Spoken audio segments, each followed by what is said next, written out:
मी अंबादास राम जाधव गेल्या अनेक वर्षापासून सेटलमेंट भागामध्ये पहिल्यांदा भारतीय जनता पार्टीचा झेंडा घेऊन जाणारा कार्यकर्ता म्हणजे मी. आणि त्या ठिकाणी निष्ठावंत कार्यकर्त्याला जर ढावळ केलं त्या लोकांनी. आज आमच्या पाठीमागे माझे पालकमंत्री विजयकुमार देशमुख मालक असतील किंवा माजी सहकार मंत्री सुभाष बापू देशमुख यांनी आमच्या पाठीशी आहेत. त्यांनी म्हणतात इतर पक्षामध्ये आम्ही कुटुंब सोडून का दुसऱ्याच्या पक्षात जावं.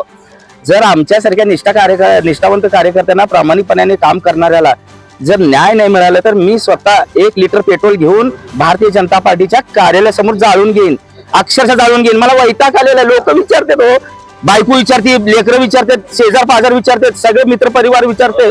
मग मी काय त्यांना सांगू, काय सांगू त्यांना मी जाऊन.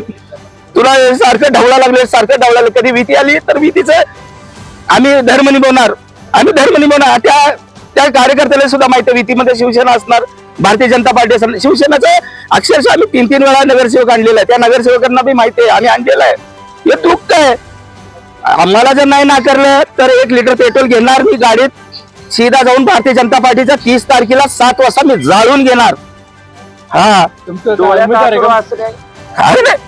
आम्ही हो मी बी उमेदवार आहे. मी 22 मधून मी मागितलेलं आहे, 23 मधून मी ओपन मधून मागितलेलं आहे. मी नाही असं नाहीये, पण न्याय द्या. निष्ठावंत कार्यकर्त्याला न्याय द्या.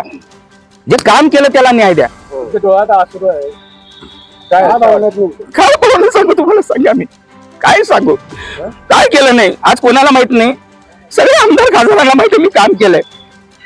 हा मोदी साहेब ज्यावेळेस गुजरातचे मुख्यमंत्री होते त्यावेळेस सोलापूरला आल्यानंतर मी त्यांच्यासोबत 8 तास होतो. माझ्याकडे फोटो आहेत, माझ्या घरी या, मी दाखवतो तुम्हाला सगळं मी काय काम केलं. काय नसलं भांडे कुंडे विकले मी, माझे सायकल विकलेलं आहे. बोला.